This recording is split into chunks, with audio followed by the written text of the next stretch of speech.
Gold, trusted gold buyers. మీరు తాకట్టు పెట్టిన బంగారాన్ని విడిపించి ఈ రోజు ఉన్న మార్కెట్ ధరకు కొనబడను. నమస్తే, welcome to I dream inside politics with Kavitha. Phone tapping వ్యవహారంలో తప్పంతా పోలీసులది మాత్రమేనా, మంత్రివర్గంది లేదా?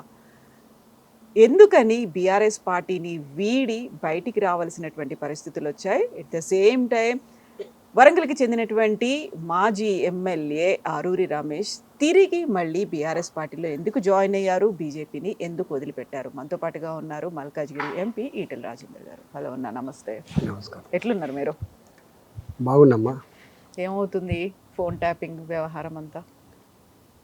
ఫోన్ ట్యాపింగ్ వ్యవహారం అనేది అత్యంత బాధాకరమైన సందర్భం. అది సరే, ఏ ప్రభుత్వాలైనా చక్రవర్తుల రాచరికపు ప్రజాస్వామిక వ్యవస్థల్లో కూడా సరే సమాచారం తెప్పించుకోవాలి, అలర్ట్గా ఉండాలి. కానీ సొంత పార్టీ నాయకుల సొంత మంత్రివర్గంలో ఉన్నటువంటి సభ్యుల మీద నిఘా పెట్టడం అనేది ఇది అత్యంత దుర్మార్గమైంది, ప్రమాదకరమైంది కూడా.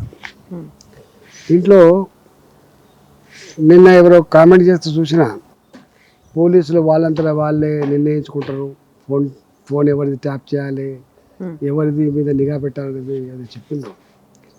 అంటే ఐఏఎస్ ఐపీఎస్ అధికారులు వాళ్ళంతా వాళ్ళు చేసుకునేటువంటి ఆస్కారం ఉండదు.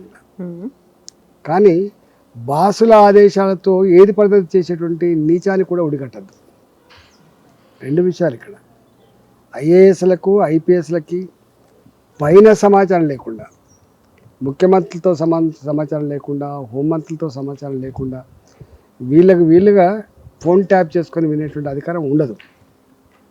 అట్ ద సేమ్ టైం బాసులు చెప్పంగానే అన్ని పద్ధతులు పక్కకు పెట్టి, ప్రజాస్వామికమైన విలువలు కానీ బాధ్యతలు కానీ చట్టాన్ని పక్కకు పెట్టి వాళ్ళైతే హుజూర్ పోస్టుల కోసం ఎగబడి పనిచేస్తారో అది తప్పు.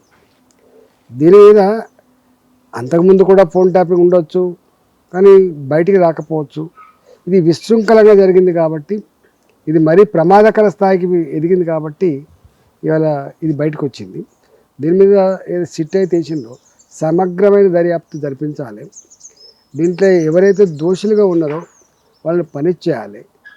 అన్నిటికంటే ముఖ్యంగా ఇట్లాంటి సంఘటనలు మళ్ళీ పునరావృతం కాకుండా ఈ సిట్ రిపోర్ట్ రేపటి చర్యలు దోహదపడతాయని చెప్పి ఆశిస్తున్నాను.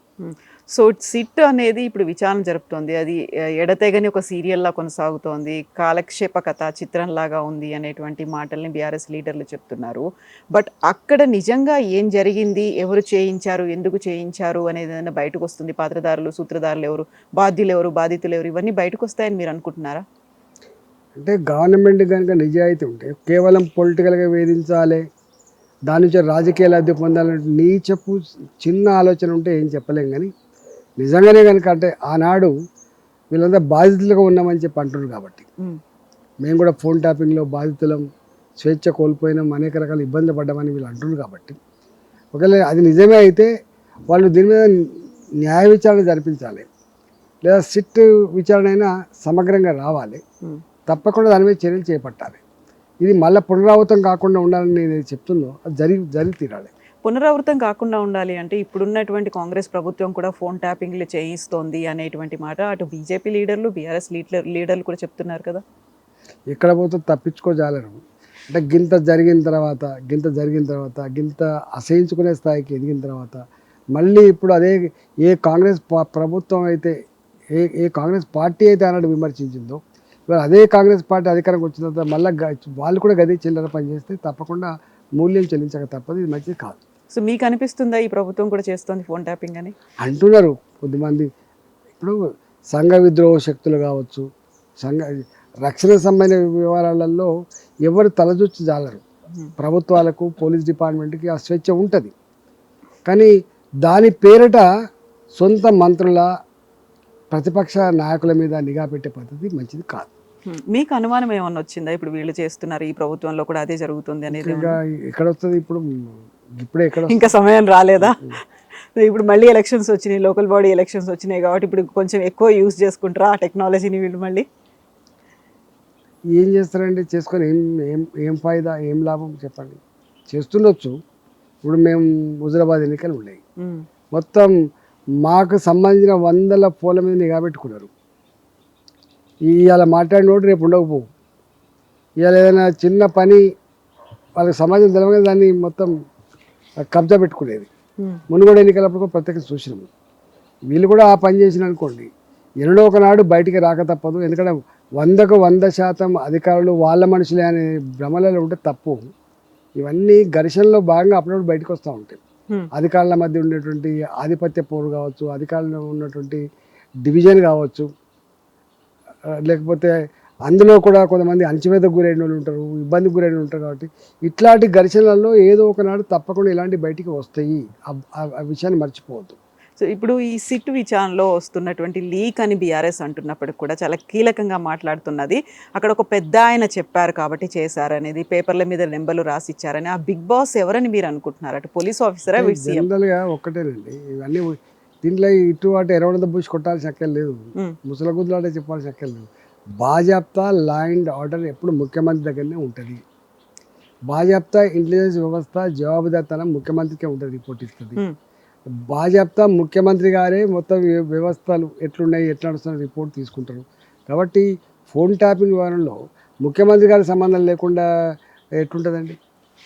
సో బ్లాక్మెయిలింగ్ చేసిండ్రా, లేకుంటే వాళ్ళు లబ్ధి పొందాలని అనుకున్నారా? ఆర్థికంగా వీళ్ళకి కావాల్సినటువంటి ఫెసిలిటీస్ అన్నీ వచ్చాయా? దేనికోసం యూజ్ చేశారు అసలు? అది రిపోర్ట్ వస్తా కానీ తెలియదు. జనరల్గానేమో ప్రతిపక్షంలో ఉన్నటువంటి ఎమ్మెల్యేలను నాయకులను వేధించడానికి ఒకటి కావచ్చు, ఎన్నికలు ఉన్నప్పుడు ఊడగొట్టడానికి కావచ్చు, ప్రతిపక్ష పార్టీల సమాచారం తీసుకొని వాళ్ళని వీకెండ్ చేసే దాంట్లో వాడుకోవచ్చు, లేదా కొంతమంది దాన్ని అడ్డం పెట్టుకొని విశృంఖలంగా డబ్బుల ఎక్స్ట్రాక్షన్ కోసం కూడా వాడుకోవచ్చు, డబ్బుల వసూలు కోసం కూడా వాడుకోవచ్చు. కొంతమంది వ్యాపారవేత్తల్ని, పారిశ్రామికవేత్తల్ని బ్లాక్మెయిల్ చేసి కూడా వాడుకోవచ్చు. ఒకసారి దీనికి అలవాటు పడిన తర్వాత దాంట్లో ఎవరైతే బాధ్యులుగా ఉన్నటువంటి అధికారులు ఉంటారో వాళ్ళు 4 చేయాలంటే వాళ్ళకు 4 చేసి పెడతారు, ఇంకో 4 బయట కూడా చేస్తూ ఉంటారు కదా. సో ఇప్పుడు ఇజ్రాయెల్ నుంచి టెక్నాలజీని ఉపయోగించుకున్నారు, తెచ్చుకున్నారు, దానికి బీఆర్ఎస్ దగ్గర ఉన్నటువంటి డబ్బులతోనే దాన్ని కొని తెచ్చుకున్నారు అనేటువంటి మాట. ఇప్పుడు ఇజ్రాయెల్ అనగానే మనకు దేశ రక్షణలో మన డిఫెన్స్ కోసమో విద్రోహ శక్తులు చేతిలో పడకుండా ఉండడానికి అనేది ఆ టెక్నాలజీని యూజ్ చేశారు అనే మాటని మీరేమంటారు? ఒకవేళ అది కనుక సిట్ విచారణ తేలితే, అందుకని అంటున్నా పనిష్మెంట్ ఇవ్వాలంటున్నా. ఎవరు చేసినా తప్పే, ఎవరు చేసినా తప్పే. ఇంత విశృంఖలంగా భార్యాభర్తల ఫోన్లు కూడా వినడం, కుటుంబ సభ్యుల ఫోన్లు కూడా వినడం, వాళ్ళకి సంబంధించిన వ్యాపార లావాదేవీల ఫోన్లు కూడా వినడం, ఇది ఒక రాజకీయాలకే పరిమితం కాలే, ఇవన్నిటికి వచ్చినాయి. ఆ క్రమంలో అనేక రకాల సోషల్ సమస్యలు వచ్చినాయి. మీకు తెలుసు, కుటుంబ సంబంధాలు ఉంటాయి. అంటే చండాలమైనట్టుగా ఇంతకంటే నికృష్టమైన ఇంకోట్లేదు.